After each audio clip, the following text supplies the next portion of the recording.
بسم اللہ الرحمن الرحیم۔ السلام علیکم ناظرین، اگر آپ یہ جاننا چاہتے ہیں کہ میں پہچان جاؤں کہ اللہ تعالیٰ مجھ سے کتنی محبت کرتا ہے تو اپنے دل میں دیکھیں اور چیک کریں کہ اللہ تعالیٰ سے آپ کتنی محبت کرتے ہیں، کیونکہ اگر آپ اللہ تعالیٰ سے محبت کرتے ہیں اور واقعی ہی محبت کرتے ہیں تو خوش ہو جائیے کہ اللہ تعالیٰ بھی آپ سے محبت کرتا ہے۔ تو اب یہ کیسے پتہ چلے کہ میں اللہ سے کتنی محبت کرتا ہوں اور دل نرم کیسے ہو جاتے ہیں، اور کیسے اللہ تعالیٰ کی محبت کی لذت اس دل کو حاصل ہو سکتی ہے؟ اس کو سمجھنے کے لیے اس چھوٹے سے واقعے کو سمجھنا ہوگا۔ حضرت جناب سری سکتی رحمۃ اللہ فرماتے ہیں کہ میرا دل سخت ہو گیا تھا اور میں بہت پریشان رہتا تھا۔ حضرت معروف کرخی رحمۃ اللہ کی بارگاہ میں عرض کی، کہا بابا میں اس کا کیا کروں، یہ دل سخت ہو گیا۔ کئی مہینے ہو گئے اللہ کے خوف میں نہیں رویا، سالوں بیت گئے حضور کی بات سن کر نہیں رویا۔ کوئی رحمت کی نظر ہو، خشکی سی آ گئی ہے۔ فرماتے ہیں کئی دفعہ میں نے خواہش کا اظہار کیا۔ ایک دفعہ عید کا دن تھا اور میں نے حضرت معروف کرخی کے ساتھ ایک چھوٹا سا بچہ دیکھا۔ حضرت آ رہے تھے تو میں نے پوچھا حضور آپ کدھر سے آ رہے ہیں اور یہ بچہ کون ہے؟ فرمانے لگے یتیم ہے۔ سارے بچے عید کے دن اخروٹ کے ساتھ کھیل رہے تھے، بیچارے کے پاس اخروٹ نہیں، تو حضور آپ کیا کریں گے؟ تو حضرت معروف کرخی کہنے لگے پیسے تو میرے پاس بھی نہیں ہیں اخروٹ خرید کے دینے کے، میں یہاں سے کھجور کی گٹھلیاں چنوں گا اور وہ گٹھلیاں بازار میں بک جاتی ہیں اور میں انہیں کہیں بیچوں گا، اور جب وہ بک جائیں گی تو تب میں یتیم کے لیے 2-4 اخروٹ خریدنے کے قابل ہو جاؤں گا، پھر میں اسے اخروٹ خرید کر دوں گا، اور پھر جب یہ اخروٹ سے کھیل کر ہنسے گا تو اللہ میرے دل کو سکون عطا فرمائے گا۔ میں گٹھلیاں چننے جا رہا ہوں۔ تو حضرت سر سکتی رحمۃ اللہ فرماتے ہیں میرے گھر میں پیسے تھے، میں نے کہا حضور اگر مجھے یہ نوکری دے دیں تو میں نہ کر لوں؟ فرمانے لگے تو کر لے۔ فرماتے ہیں میں اس یتیم کو گھر لے گیا، وہاں سے پیسے لیے اور پھر بازار لے گیا، کپڑے خریدے، اس کے لیے ٹوپی خریدی، اور پھر میں نے اسے 2 کھجوریں کھلائی اور پھر اخروٹ خرید کر دیے۔ حضرت کہتے ہیں کہ میں نے اس کو چیزیں دی کہ وہ بچہ تھا اور بچے تو بچے ہی ہوتے ہیں، کہ میں نے جب اسے اخروٹ دیے تو وہ دوڑنے لگا، میں بھی ہلکا ہلکا پیچھے چلنے لگا، اور فرماتے ہیں کہ وہ جا کر بچوں کے گروہ میں مل گیا، وہاں درجنوں بچے کھیل رہے تھے، وہ مل گیا، وہ کھیلتا رہا۔ آپ فرماتے ہیں کہ لوگوں اس دن میرے رب نے میرے دل کو اپنے قرب کی لذت عطا کی، محبت بھی عطا کی۔ قرآن میں اللہ تعالیٰ ارشاد فرماتا ہے ان اللہ یحب المحسنین، بے شک اللہ احسان کرنے والوں سے محبت کرتا ہے۔ جب تک کسی انسان کو کسی دوسرے انسان سے محبت نہیں ہے، اللہ کی مخلوق سے محبت نہیں ہے، ان کے لیے دل میں ہمدردی اور احساس نہیں ہے، وہ اللہ سے کبھی محبت نہیں کر سکتا، وہ کبھی اللہ کی محبت کی لذت سے آشنا نہیں ہو سکتا۔ کچھ دل اللہ کی محبت میں ایسے جکڑے ہوئے ہوتے ہیں کہ جب اللہ تعالیٰ کی آیات سنتے ہیں، قرآن مجید کی آیات ان کے سامنے پڑھی جاتی ہیں تو عالم دیکھیے ان کے دل کا کہ ان کی آنکھوں سے آنسو جاری ہو جاتے ہیں۔ اللہ تعالیٰ قرآن مجید میں فرماتا ہے اور جب وہ سنتے ہیں جو رسول پر نازل کیا گیا تو تم دیکھتے ہو کہ ان کی آنکھوں سے آنسو بہنے لگتے ہیں، اس حق کو پہچاننے کی وجہ سے جو انہوں نے جانا۔ ناظرین، اسی طرح جب اللہ کا ذکر ان کے سامنے کیا جاتا ہے تو اللہ کی عظمت اور اللہ کی ہیبت سے ان کا دل ڈر جاتا ہے اور ان کا ایمان بڑھ جاتا ہے، اور وہ اللہ کے اس قدر قریب ہو جاتا ہے کہ وہ ہر چھوٹی اور بڑی چیز پر اللہ ہی پر اعتماد اور توکل کرنے لگتا ہے، یعنی وہ واقعی اللہ سے محبت کرنے لگتا ہے۔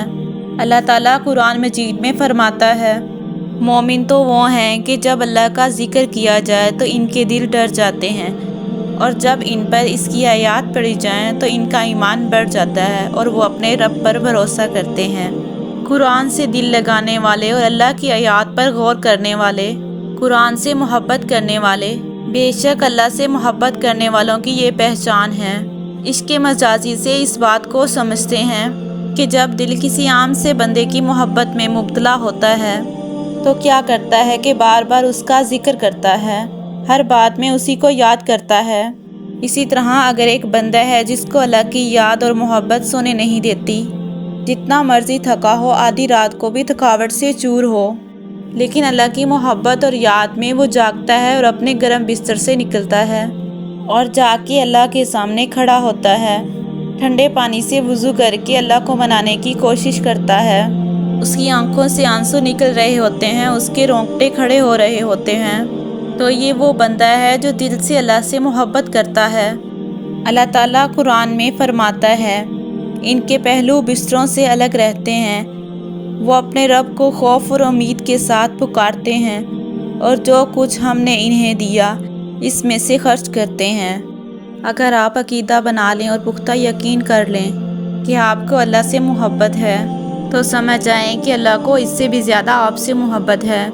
حدیث قدسی ہے، رسول صلی اللہ علیہ وسلم نے فرمایا کہ اللہ تعالیٰ فرماتا ہے، میں اپنے بندے کے گمان کے مطابق ہوں اور میں اس کے ساتھ ہوں جب وہ مجھے یاد کرتا ہے۔ اگر وہ مجھے اپنے دل میں یاد کرے تو میں بھی اسے اپنے دل میں یاد کرتا ہوں، اور اگر وہ مجھے کسی مجلس میں یاد کرے تو میں اسے اس سے بہتر مجلس یعنی کہ فرشتوں کی مجلس میں یاد کرتا ہوں۔ اگر وہ میری طرف ایک بالشت قریب آتا ہے تو میں اس کی طرف ایک ہاتھ قریب آتا ہوں، اور اگر وہ میری طرف ایک ہاتھ قریب آتا ہے تو میں اس کی طرف 2 ہاتھ قریب آتا ہوں، اور اگر وہ میری طرف چل کر آتا ہے تو میں اس کی طرف دوڑ کر آتا ہوں۔ سبحان اللہ، یعنی اللہ تعالیٰ کی محبت تو ایسی ہے کہ اللہ تعالیٰ ہمارے منتظر ہیں۔ تو اس میں سب سے بہترین عمل یہی ہے کہ ہم اللہ کا ذکر کریں، اللہ کو یاد کریں۔ جتنا ہم یاد کریں گے اتنا ہی اس محبت کی لذت کو محسوس کر سکیں گے۔ اگر انسان کو اللہ تعالیٰ سے محبت ہے اور اللہ تعالیٰ کو بھی اس سے محبت ہے تو اس کا مطلب یہ نہیں ہے کہ انسان کو دنیا میں مشکلات نہیں آئیں گی۔ اس کی بہت بڑی وجہ یہ ہے کہ اللہ تعالیٰ نے ایک نظام بنایا ہے کہ دنیا کے اندر مشکلات آئیں گی۔ اللہ تعالیٰ نے دنیا کو جنت نہیں بنایا، اللہ تعالیٰ نے دارالامتحان بنایا ہے۔ لیکن انسان کو خوش ہونا چاہیے کہ اگر وہ واقعہ ہی اللہ سے محبت کرتا ہے تو اس کو یقین ہونا چاہیے کہ اللہ بھی مجھ سے محبت کرتا ہے، اور اس کو یہ بھی یقین ہونا چاہیے کہ میری اس تکلیف کو اللہ تعالیٰ پہچانتا ہے، اور اس کو پتہ ہے کہ میرا بندہ تکلیف میں ہے اور میرے رب کو پسند نہیں ہے کہ مجھے تکلیف آئے۔ حدیث قدسی ہے، نبی کریم صلی اللہ علیہ وسلم نے فرمایا کہ اللہ تعالیٰ فرماتا ہے، اور میں کسی چیز کی کرنے میں اتنا تردد نہیں کرتا جتنا کہ میں مومن کی جان قبض کرنے میں تردد کرتا ہوں۔ وہ موت کو ناپسند کرتا ہے اور میں اسے تکلیف دینا ناپسند کرتا ہوں۔ یقیناً مومن کے لیے تکلیف میں اس سے بڑی تسلی اور کیا ہوگی۔ یہ تکلیف تو آتی ہی ہے، لیکن اصل بات یہ ہے کہ انسان کو یہ محسوس ہو جائے کہ میرے اللہ کو پتہ ہے کہ مجھے تکلیف آ رہی ہے۔ قرآن مجید میں اللہ تعالیٰ فرماتا ہے کہ دنیا کی زندگی دھوکے کا سامان ہے۔ جس نے اللہ رب العزت کو پہچانا وہ اللہ تعالیٰ سے محبت کیے بغیر نہیں رہ سکتا، اور جس نے دنیا کی حقیقت کو پہچانا وہ دنیا سے نفرت کیے بغیر نہیں رہ سکتا۔ کیا اللہ تعالیٰ کی محبت کے رنگ میں رنگ جانا ایسا ممکن ہے؟ کچھ لوگ صبغت اللہ کا مذاق ہو جاتے ہیں، تو کیا واقعہ ہی اللہ تعالیٰ سے محبت کرنے والے اللہ تعالیٰ کی محبت میں رنگ جاتے ہیں؟ اس بات کی حقیقت اس حدیث سے سمجھتے ہیں۔ حضور صلی اللہ علیہ وسلم فرماتے ہیں کہ اللہ تعالیٰ نے فرمایا، میرا بندہ جن چیزوں کے ذریعے میرا قرب حاصل کرتا ہے ان میں سے زیادہ محبوب وہ چیزیں ہیں جو میں نے اس پر فرض کی ہیں، اور میرا بندہ نوافل کے ذریعے میرا قرب حاصل کرتا رہتا ہے یہاں تک کہ میں اس سے محبت کرنے لگتا ہوں۔ تو جب میں اس سے محبت کرتا ہوں تو میں اس کا کان بن جاتا ہوں جس سے وہ سنتا ہے، اس کی آنکھ بن جاتا ہوں جس سے وہ دیکھتا ہے، اس کا ہاتھ بن جاتا ہوں جس سے وہ پکڑتا ہے، اور اس کا پاؤں بن جاتا ہوں جس سے وہ چلتا ہے۔ اگر وہ مجھ سے کچھ مانگے تو میں اسے ضرور دوں گا، اور اگر وہ مجھ سے پناہ مانگے تو میں اسے پناہ دوں گا۔ نوافل تو اللہ تعالیٰ کی قربت کا ذریعہ ہیں، اور اللہ سے محبت کرنے والے بہانے سے اس کی محبت کا لطف اٹھاتے ہیں، کبھی تحیت الوضو کے ذریعے تو کبھی تہجد کے ذریعے۔ سبحان اللہ، اسے کہتے ہیں اللہ کی محبت کا رنگ۔ اب ہمیں اپنے ہاتھوں کو، اپنی آنکھوں کو اور اپنے کانوں کو اور اپنے پاؤں کو اللہ تعالیٰ کی اطاعت اور فرما برداری میں لگانا ہے، اور ایسے لگانا ہے کہ اللہ کے محبوب ہو جائیں، اور اتنے محبوب ہو جائیں کہ اللہ ہمارا نام لے کر کہے کہ میں فلاں ابن فلاں سے محبت کرتا ہوں۔ اللہ تعالیٰ سے دعا ہے کہ ہمارا نام بھی عرش والوں کی مجلس میں شامل ہو جائے، اور ہمارے دل بھی اللہ کی محبت سے آشنا ہو جائیں، ہم بھی صبغت اللہ والے لوگوں میں شامل ہو جائیں۔ ایسی محبت نصیب ہو جائے کہ اللہ کی محبت کے آگے کہ باقی تمام مادی محبتیں بے معنی ہو جائیں، آمین۔ اگر آج کی ویڈیو آپ کو اچھی لگی ہو تو چینل کو سبسکرائب کرنا مت بھولیں۔